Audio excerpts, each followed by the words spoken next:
if I were to give you a bunch of bits in Chinese, I'm going to bet that a lot of people in this room would have a lot of trouble doing anything with those bits. Yes, I've preserved the bits perfectly, but you have no idea in most cases what that actually means. So it's not enough just to keep the bits around. You've got to keep around what they mean. And it turns out that there's actually some things that are really a combination of both of those. Integrity, in other words, do the bits mean what I think they mean? Has somebody changed them? And has somebody changed them in ways that might be very subtle? So now that I've told you what preserving data means, I'm going to tell you why it is you should care a lot about it. Now, the reason you should care about it is that from our, this is one of these, the future of the world depends on what we're doing here, but it really does, because what our civilization does is passed on to future generations physically.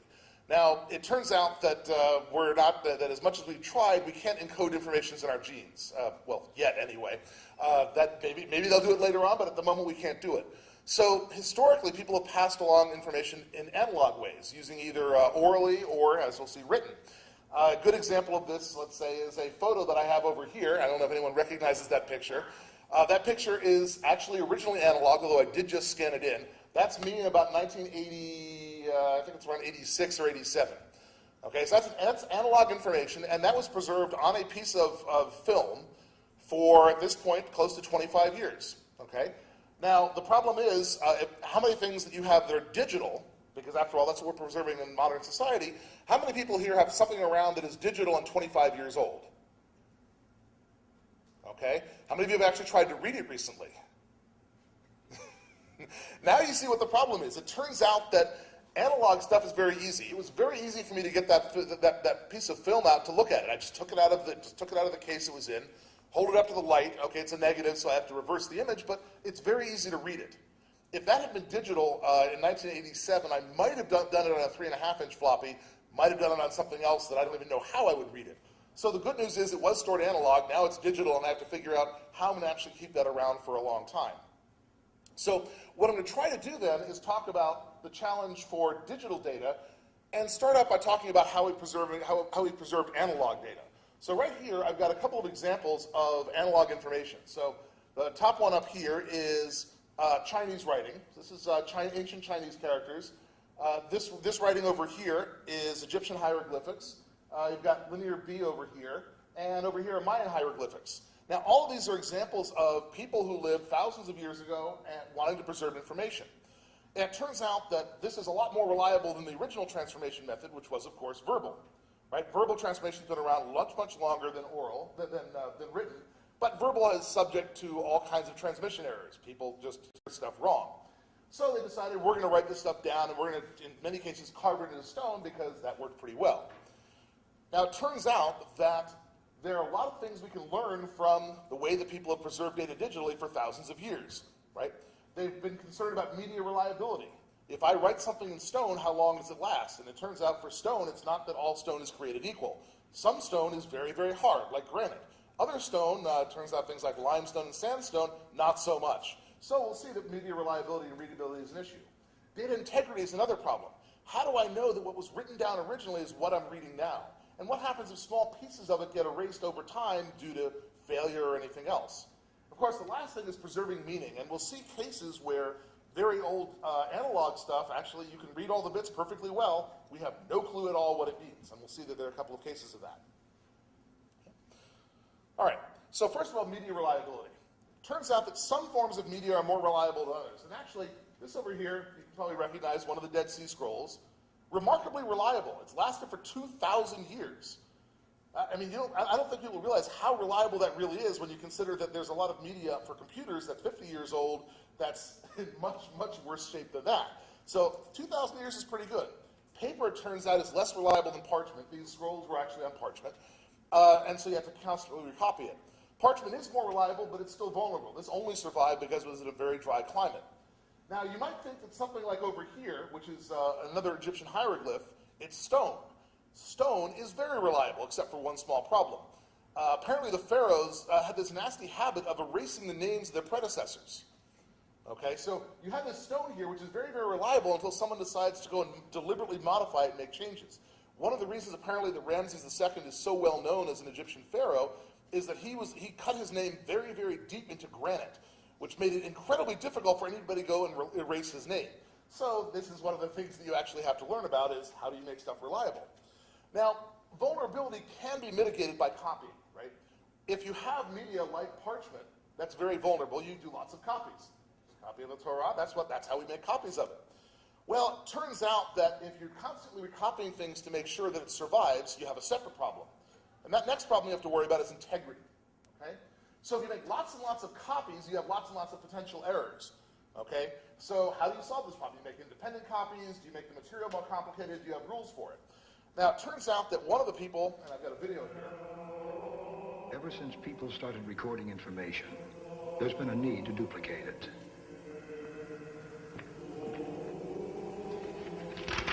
Very nice work, Brother Dominic. Thank you. Very nice. Now, I would like 500 more sets.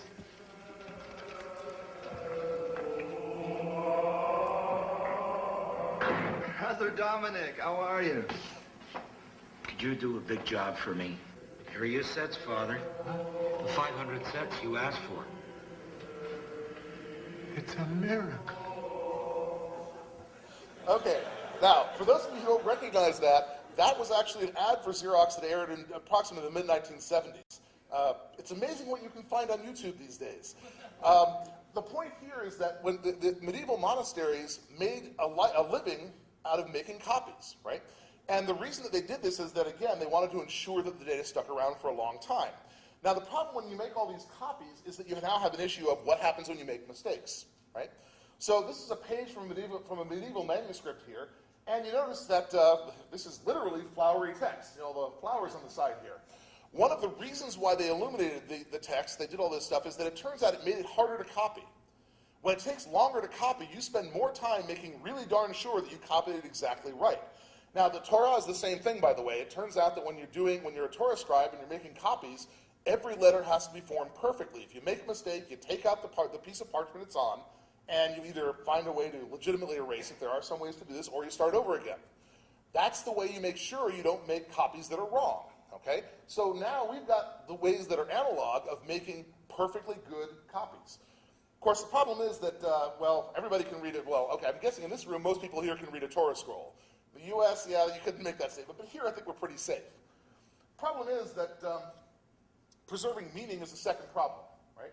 Now, it turns out here we have two copies of ancient text from the island of Crete, okay? The top one here is a script called Linear B, which back in the 1950s they deciphered.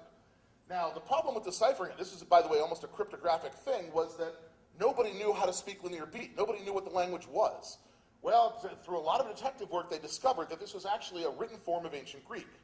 Now, turns out we can now read Linear B.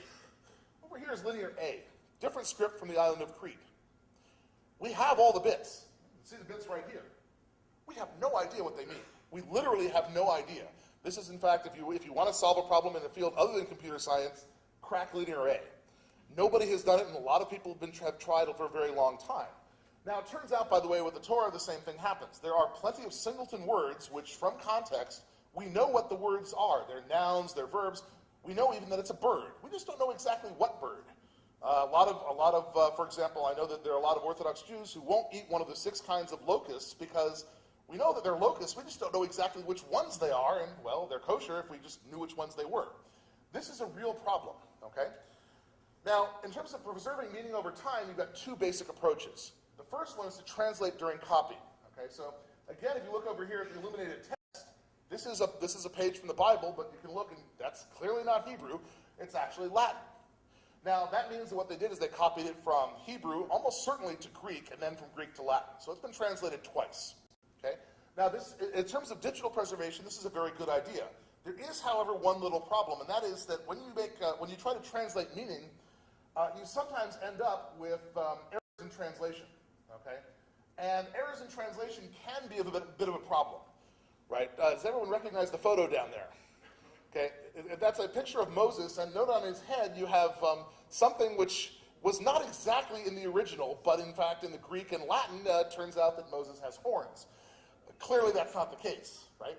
But that error crept in translation. Now imagine if we didn't have the original and have the meaning, we'd be thinking the Jews had horns. And I actually ran into someone in college who wanted to know where my horns was. I mean, literally, this is someone who had never met a Jew in his life and wanted to know if I had horns. The answer is no, not that I'm aware of. Now, the second thing you can do is you can actually keep all the copies around. Instead of just keeping around one copy, you can do what the Rosetta Stone does and keep around all of the copies. Now, this is a great idea. It's good for translations, but on the other hand, as you can see, it takes up a lot more space. If they had just kept around the Egyptian hieroglyphics, for example, would have been just the top of the stone, not the whole thing. So this is pretty good. This is the way we've done it for analog data. But we're here to talk about digital data.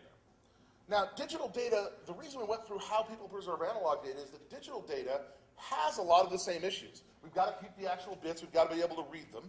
We've got to guarantee integrity, make sure that nothing's been changed. And we have to keep the ability to interpret the bits. Now, of course, these are computers, so we want to put lots of other things in. We want to have secrecy. We want to make sure that nobody else can read them, too. That wasn't usually a big deal with ancient writing, although it was with some things. We also want to have authenticity and provenance. We want to be able to take information and know from whom it came. We want to be able to scale this. We want to be able to store a lot more than will fit on the wall of a tomb. And we want to be able to search it. If you want to be able to find something, that's another problem, too. So the first thing you want to do when you preserve the bits, or the first idea that people had is, let's just use media that lasts for a long time. Now, it turns out that there's a company around today called Norsam that will take your bits and inscribe them on a disk made out of stainless steel, nickel, actually even gold if you want it, and they'll use ion beam etching to do this. The information is readable with a microscope. It's very small, but if you have a good enough microscope, no problem at all reading it. It's stable for centuries or even millennia. The only problem is that it costs a ton of money to actually do any of this stuff. And of course, readers, I don't happen to have a microscope on my computer to read it. You probably don't have one either. Well, the second thing people did is, let's use magnetic tape. Now, of course, magnetic tape may not be the right answer. Notice, by the way, when Kai Lee was talking about tape yesterday, he had the phrase tape sucks, and there actually is a company at tapesucks.com. We got that button at Supercomputing one year. But turns out that tape is a nice idea because it's not as stable as stainless steel. It won't last for millennia, but it may last for 50 years. Only one small problem. How many of you in this room have ever used an exabyte tape? Okay? How many of you actually know where I can buy an exabyte tape reader? And remember that exabyte tape readers that's a 15 to 20-year-old technology. Remember we said 50 years? If you can't even find something 15 to 20 years old, how are you going to find something 50 years old? There are actually a lot of tapes that every year you hear about this. We found these tapes. They have all this data from a lunar mission. If only we had a reader to read them. So in other words, it's not enough to have the media itself. You've got to be able to read it. Rocks are easy. Tapes, not so much. Now, it turns out that one of the things that we're looking at right now is using flash memory for long-term storage, and we'll talk about why that might be a good idea in a little bit. So the next thing that we want to talk about is how do you copy bits? How do you preserve bits by copying them, right? Keep in mind that it's hard to get digital media that lasts for 2,000 years. So what do? We'll just instead of keeping one copy and hope it's good for a while, we'll copy it over and over again. We'll take it, it's on an old medium, we'll copy it to a new one, and in doing so, we're doing exactly what the monks did 1,000 years ago. We're making sure our data doesn't go away by continuously copying it over. Now, there are a couple of big benefits for this. The first one is that it's always on devices you can read, right? The monks copied things to, and of course they did translation, but if you copy it to a new piece of parchment, it means the old piece of parchment, when it decays, it's okay, we have a new copy. We also know that we can check data for integrity while we're doing the copy. So if we are copying data over and we notice that somebody in the last one misspelled a word and we know how to spell it correctly, we can simply fix that during the copy. Now, of course, the third thing is we can take advantages of new technologies. So in other words, if you used to be using parchment, and, well, as you can see the monk in the commercial, well, we used to be using copying by hand, now we'll copy it by Xerox, right? This is a good idea. There are, however, big drawbacks. The first one is the amount of data. Okay? Turns out that digital data grows a heck of a lot faster than analog data ever did. I remember back when I had an analog camera, I would spend $10 per roll of film between buying it and developing it and storing it, right? For digital data, talking about pennies per picture, if that, I never throw anything out. Why bother, right? Well, the problem is that the reason to bother is that it's going to cost a lot of money to keep that data around forever. And the second thing, of course, is that it requires a lot of resources to make those copies. The third problem is you have to do it actively. You know, we'd really like to take all our old data and put it on a shelf and say, we'll come back to it later, don't worry about it. It doesn't work. What you've got to do now is actively take part in this. So again, show of hands, how many people here use Flickr to store your photos, or something similar to Flickr? How many of you have looked at all your photos in the last 2 years? How many of you think how many of you know then that Flickr is storing all your photos? Right. This is a problem because you're saying, well, we'll assume they'll do it right, and we'll hope that they do it okay. This is a reasonable assumption, maybe. We'll talk in a minute about why it might not be as reasonable as an assumption as you might actually think. Okay. So the next thing we want to do when we preserve bits is we want to have things be reliable. Accidents are going to happen. And the problem is that digital data doesn't have any redundancy. So if I have that picture of me from 25 years ago and there's a little bit of dirt on it, and by the way there was, I can still read the picture. If you throw a couple of random bits into a JPEG, it turns out you can end up with garbage. So the first thing you want to do is make extra copies. Second thing you want to do, well, it's cheaper if we, instead of extra copies, we do parity. We use redundancy codes for it. But it turns out that this is still a problem. This is one cloud, not many. Well, if I happen to have stored my data on Amazon a couple of weeks ago, one cloud wasn't enough because, as we all know, Amazon actually, I don't know if people know this, Amazon did permanently lose some data in that outage a couple of weeks ago. I just hope none of it was your photos, right? So basically what we're going to do now, instead of keeping all the data in one place, is to survive site disasters by putting it on multiple sites and then using parity across them. Again, this is very helpful because now if one site goes down, well, I've got 3 other ones.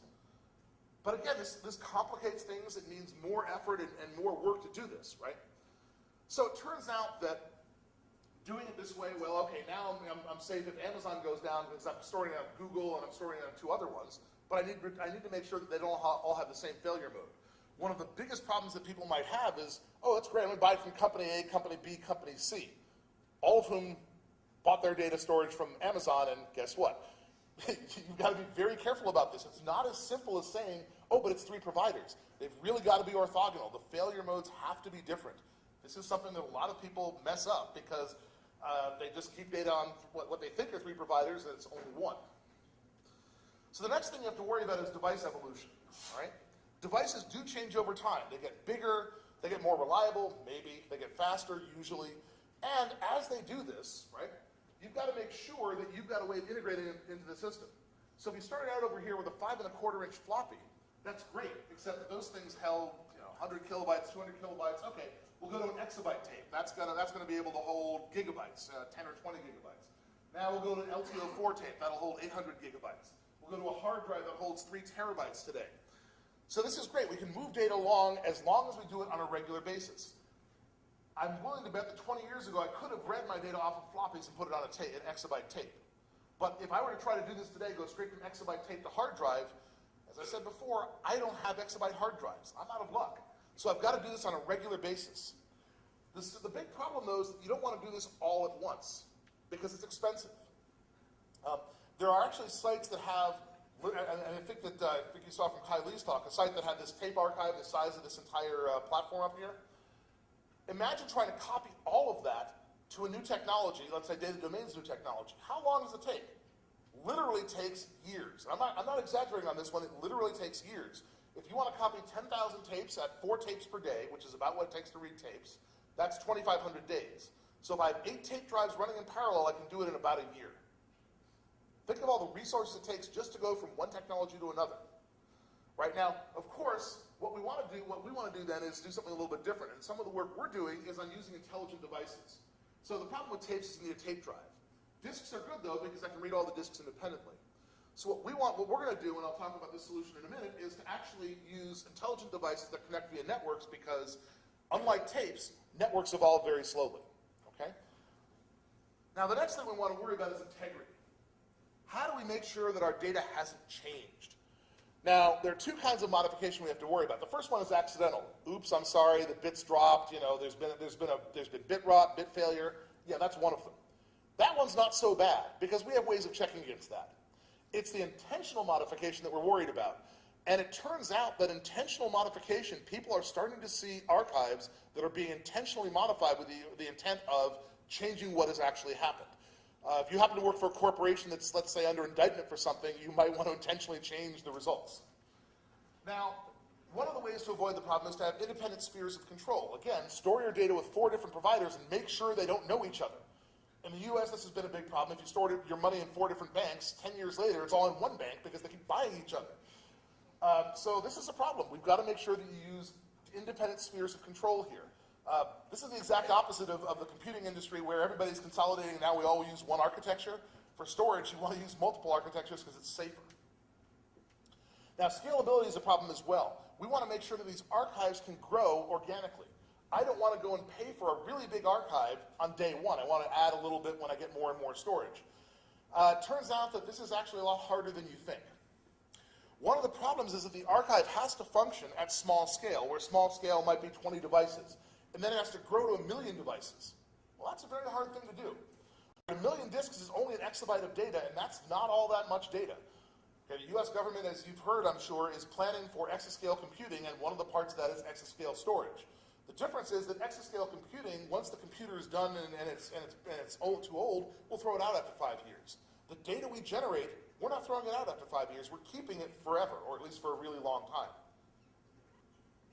Now, one of the approaches that our research group has taken to looking at integrity and scalability is an approach that we call Pergamum. And for those who don't know, by the way, Pergamum is the second largest library of the ancient world. We were going to call the project Alexandria, but everybody used the name Alexandria, so it would have been difficult. Nobody had used the name Pergamum, so we decided to call it that. Pergamum, pardon? It's the library in Turkey, second largest library of the ancient world. So we designed an evolvable network of intelligent disk-based devices, and unfortunately, since I'm 7,500 miles from home, I didn't bring a sample device with me, but they're a little bit bigger than this. They have a couple of hard drives in them, they have a CPU, they have a network, and so on, and what they can do is provide inter-disk redundancy and be building blocks for very big systems. We want to be able to handle errors at multiple levels. In other words, don't tell the whole thing that you've got a small error here, handle it as locally as possible. And we want to control cost, because as we'll see, cost is a really big key to archival storage. It gets really expensive really fast, and unfortunately nobody wants to pay for it. Okay? So a Pergamum tome looks something like this. Right? Pergamum tome is, again, a disk, one or more disks, non-volatile memory, which we use for actually caching metadata and so on, a low-power CPU, and a network interface. Now, the reason that we use the network interface is, while it's true you can't buy an exabyte tape drive anymore, my suspicion is that you'll be able to buy an RJ45 jack that speaks Ethernet for 30 years or more. Very simple reason. All of the buildings are just now getting Ethernet wires in the wall. Exactly how long do you think it'll take them to replace that? Believe me, it's not going to happen in 5 or 10 years. I mean, you can, at least in the Bay Area anyway, it's very easy to get interfaces that speak FinNet, which is and FitNet even, which was coax Ethernet from before RJ45. You can still buy them, even though I don't think anyone's used it for 20 years. So networks change slowly, meaning that as devices evolve, we'll be okay. Now again, you store all your data cheaply on a hard disk. You spin the disk down when you're not using it, so it's very power efficient. And you have all these things talk over Ethernet, so no need to actually have people run around and load tapes into devices. Now, as far as reliability goes, we actually have 2 levels of reliability. First one is data, then parity on a single disk. The reason for doing this is that if you store parity on a single disk, you've got protection against errors, what are called sector errors. The problem with disks, and by the way, almost every other kind of media, is that you have errors that crop up on the disk itself, small errors. Okay, how many people here have ever looked at have ever done a scan of their hard drive to make sure that there are no errors, that they can read every single file on the hard drive? How many have problems doing it? Aha. The reason is that you had a read error, and they're not that uncommon. There are sectors you can't read on your hard drive. Well, it turns out that the storage industry ran into this problem a lot because they have something like a RAID 5. Data and then parity, they lose one disk, go to rebuild it and discover, oh, wait a minute, we can rebuild 98%, but these sectors weren't readable. I'm sorry, you've lost data. So we store parity on the same disk itself. So if one disk has a sector error, we just fix it locally. We also store parity across disks because obviously if we didn't do that, when a disk failed, notice I didn't say if, I said when, we'd be out of luck. Okay? But it's not enough to have all this, because if you have all this protection and you don't do regular checking, things will decay. So you have to go through and do scrubbing. You have to go through every so often and make sure you can read all the data. Spin up the disks, read them, spin them back down again. Turns out that this is a problem that people with tapes don't often do. They'll have tapes, they'll take them and ship them off to a salt mine. Salt mines are good, they're dry and everything. But it turns out they'll never read the tapes. Then someone will come back 6 years later and go, oh my God, I need that old data. Can I have the tape, please? Try to read the tape, discover it's unreadable. You've got to constantly check your data to make sure that you're not going to lose any information, right? So it turns out that this is actually very effective if you have everything ready to go in active media. Tapes aren't active, tapes are, so we can do it. Now, the next thing I want to talk about, since everybody else here has been talking about locks, I'll talk about locks too. Of course, not the same kind of locks you were talking about before. Locks is a project that was done by Mary Baker, David Rosenthal, and some other folks at Stanford. Locks, by the way, stands for Lots of Copies Keep Stuff Safe. They've taken a slightly different approach to keeping data from going away. Their approach is to have, this is, by the way, used in a lot of libraries around the world, is to have independent copies at bunches of libraries. The libraries then exchange information to make sure that nobody's changed things. The goal here is that they want to detect it if somebody is subtly introducing changes to data that's been stored. This is a very, very big deal because it turns out if you had a library in the former Soviet Union, you might want to delete some information that was not so convenient. I can certainly imagine Assad in Syria deleting information about the recent events in Syria so that 20 years from now, nobody will know what's going on. Well, you don't want that to happen, so it turns out that locks actually is robust against malicious corruption. Now, if you manage to get everybody to agree on the wrong version of history, then, well, you're out of luck. But small-scale stuff it actually is pretty robust against. Okay? Locks also, by the way, migrates formats. What that means is that locks has the ability to convert from, say, GIF, which is going to be obsolete, to PNG so that you can actually have it in a more modern format. And it does, by the way, only convert on read rather than proactively. In other words, if you don't touch the data for a long time, it's going to get lost, unfortunately. Okay? Now, indexing and searching is a problem. For analog stuff, there wasn't much to look for, but for digital stuff, there's a real problem. We've got a huge amount of data out there. Exabytes of data, finding things is hard. It's got to be efficient, it's got to be scalable. Our approach is going to be basically, if you have a tome, a disk that has a CPU and everything else, why not store the index there and just search all of them at the same time? But scaling this can be a little bit hard. Now, authenticity and provenance is also a problem. So it turns out I have a letter from Albert Einstein, and the way I know it's authentic is I know who got the letter to my great-grandmother, and how it's gone from my great-grandmother to me. But if I had bits that represented a picture of Albert Einstein, how do I know it's a realistic picture? They're just bits. They could be any kind of bits. I don't know who they came from or how they got to me. This is a really big problem. So provenance tells you where the document came from. Authenticity says nobody's modified it. And it turns out that keeping this information is very, very difficult. Now, you might say, well, I'll just use public keys. That's pretty good, right? Well, it's pretty good until somebody finds a way to crack RSA. Now, I know you're thinking, well, gee, nobody can crack RSA now. Well, that's right. They can't crack RSA now. But remember, this is 50 years. If you're betting on RSA keeping your stuff, you're betting that in 50 years, quantum cryptography has gotten to the point where you can run Shor's algorithm and crack RSA. This is something that keeps a lot of people up at night because, sure, for the next year, I'm pretty okay with it, but 50 years from now, who knows? Now, the other approach is consensus-based, where we have 10 servers, all of them agreeing that, yes, this really is the right data. But again, that's a little bit difficult. Now, Preservation Data Stores is a project that's going on actually just up the hill from us here at IBM in Haifa. And again, the goal here is to try and build a real system like this. Building real systems is hard because of all of the difficult things that are involved in getting a real system to work. Academics can work on this, but then again, you're also talking about something which is not going to be my problem because I'm not going to be around 50 years from now. Now, another issue that's a real concern is long-term data secrecy and privacy. You can break encryption over time. Symmetric keys may be broken. Algorithms may be broken. DES used to be safe, not anymore. We think AES is safe until, of course, 20 years from now, someone from India finds a way of breaking it. Well, it could happen, right? It turns out that this is a big problem. Now, the second issue, by the way, with long-term secrecy is the exact opposite one. You took your data, you encrypted it with a key, and the key is now gone. This could happen for one of two reasons. Either because you lost it, this is not unusual, or because the person who had a copy of it was hit by a bus. Okay, this is not unusual at all. There are plenty of things that are encrypted where we don't have the key and we want to be able to read this. So how do you do this for long-term data? We had a project which I don't have time to go into, but I'm happy to talk to people afterwards about, called Potshards, which provided long-term secrecy by essentially splitting data across multiple servers and making it impossible to get the data back unless you convinced all the servers to give you data. Getting one of them to give you the data wasn't enough, but if you got all of them to give you your data, you could rebuild it. Turns out this is a very big problem. So again, lots of open problems here, not necessarily a lot of solutions. I know that I've actually, as a reviewer for conferences, I've gotten PDF that's supposedly Acrobat 6 compatible, except it doesn't work on my version of Acrobat 6, only works on their version of Acrobat 6. If I can't read this a week after they submitted it, how am I supposed to read it 20 years from now? Okay? Well, one of the approaches people are taking is emulation. Keep around a virtual execution environment. Now, again, in a reference to a paper that Muli Ben Yehuda did, well, let's see, I've got this environment, but of course, this environment's now obsolete. Well, I'll just emulate it on this other newer one. So it's turtles all the way down, right? It turns out that this isn't a very easy thing to do. So Raymond Lurie had actually done some work on using simplified environments. For example, if you said that your environment is no problem, I'll just run VMware Fusion, or I'll run VMware.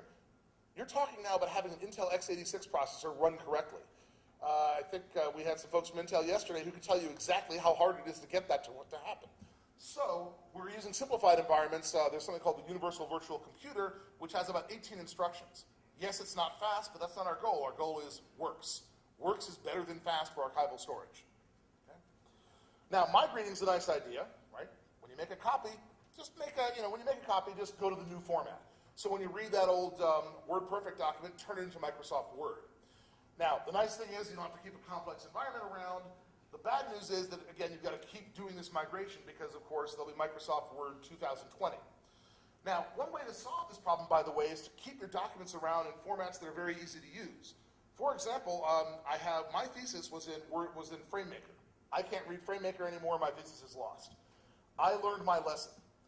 Almost everything I've written for the last 10 years is in LaTeX, and of course we'll get to hear about somebody who has something to do with LaTeX right after me. But I learned my lesson, okay?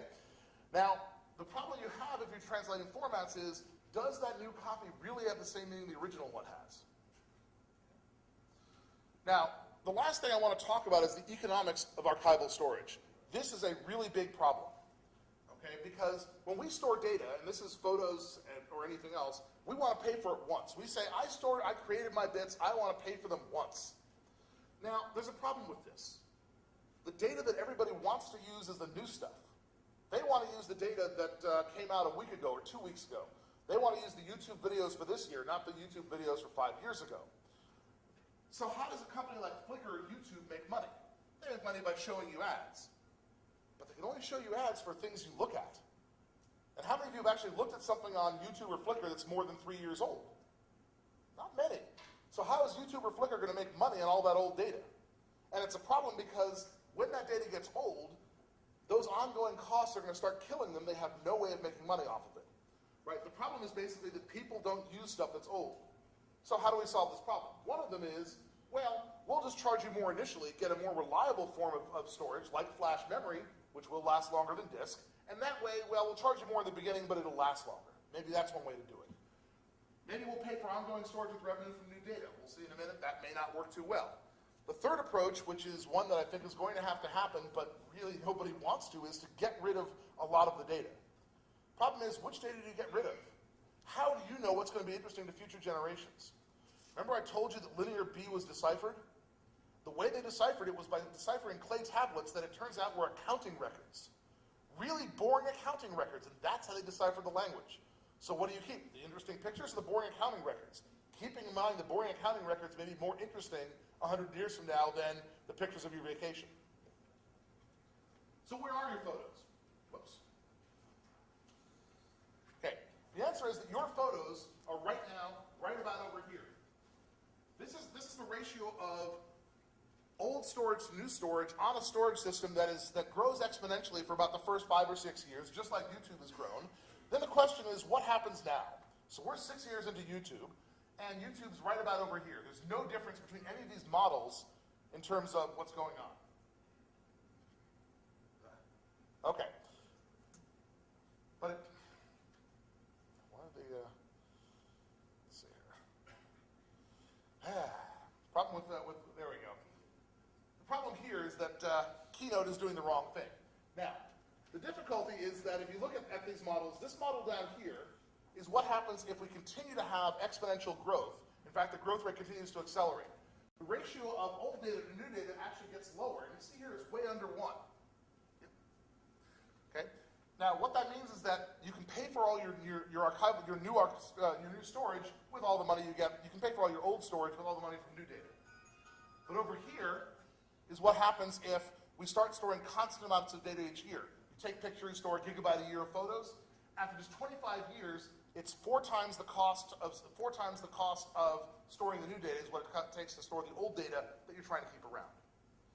So we're worried about having a digital dark age, okay? Because everybody here keeps their data on YouTube and Flickr, and guess what? That's not going to be supportable. Now, you could, of course, pay yourself for long-term archiving. Chronicle of Life will do it for $1,000 a gigabyte. That's not exactly a very palatable option. So what I want to do then is summarize what the challenges are here. The first one is archiving a ton of bits, 10 to the 18th or more. How do I make it reliable? How can I index it? And how can I scale it and manage it? I want to make sure the bits can be used in decades, and I was being conservative. I really would like centuries, but I'll settle for decades. And I've got to make sure I can integrate all this stuff together into a system that'll be around in a century. Okay? So it's a critically important problem. It's largely ad hoc today, and there are a lot of problems left to be solved. So one thing I want to say is, if you're interested in this stuff, I'll put in a plug for UC Santa Cruz. We are one of the few places around that's doing research on archival storage, and we have really good sunsets. So if you're interested in archival storage, come study at UC Santa Cruz. With that, I'm happy to take questions.